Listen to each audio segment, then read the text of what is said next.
فہم قرآن موضوع جو اللہ اور اللہ کے رسول صلی اللہ علیہ وسلم کے احکامات و قوانین کے خلاف فیصلے کرے وہ طاغوت ہے۔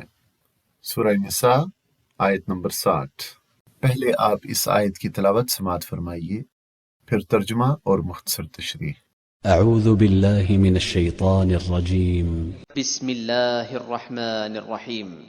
ألم تر إلى الذين يزعمون أنهم آمنوا بما أنزل إليك وما أنزل من قبلك يريدون أن يتحاكموا إلى الطاغوت وقد أمروا أن يكفروا به ويريد الشيطان أن يضلهم ضلالا بعيدا۔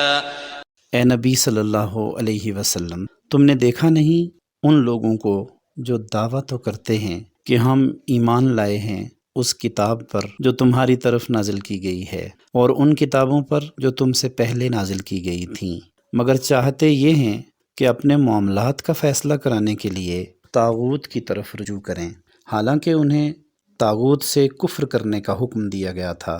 شیطان انہیں بھٹکا کر راہ راست سے بہت دور لے جانا چاہتا ہے۔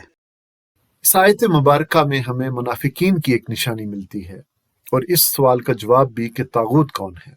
اس آیت کی ابتدا میں ان لوگوں کا ذکر ہے جو دعویٰ تو مسلمانوں کا سا کرتے ہیں مگر حقیقت میں منافق ہیں، جن کا طریقہ یہ تھا کہ جس مقدمہ میں انہیں توقع ہوتی کہ فیصلہ ان کے حق میں ہوگا تو اسے رسول اللہ صلی اللہ علیہ وسلم کے پاس لے آتے، اور جس مقدمہ میں یہ خطرہ ہوتا کہ فیصلہ ان کے خلاف ہوگا اسے آپ کے پاس لانے میں پس و پیش کرنے لگتے، حتیٰ کہ انکار بھی کر دیتے۔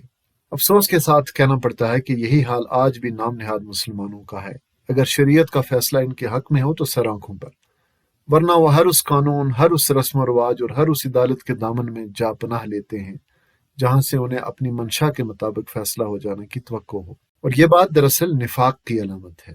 یہاں واضح طور پر طاغوت سے مراد ہر وہ فرد، عدالت، ادارہ، حاکم، نظام یا اقتدار ہے جو اللہ اور اس کے رسول صلی اللہ علیہ وآلہ وسلم کے احکامات کے مطابق فیصلے نہیں کرتا اور قانون الہی کے سوا کسی دوسرے قانون کے مطابق فیصلہ کرتا ہے، وہ طاغوت ہے۔ اور یہ آیت اس معنی میں بھی بالکل صاف ہے کہ جو عدالت طاغوت کی حیثیت رکھتی ہو اس کے پاس اپنے معاملات فیصلہ کے لیے لے جانا ایمان کے منافی ہے، اور اللہ اور اس کی کتاب پر ایمان لانے کا لازمی تقاضا یہ ہے کہ آدمی ایسی عدالت کو جائز عدالت تسلیم کرنے سے انکار کر دے۔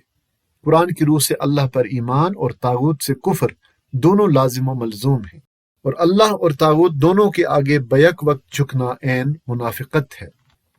مومن کا کام اللہ اور اس کے رسول صلی اللہ علیہ وسلم کا فیصلہ سننا اور بخوشی ماننا ہے۔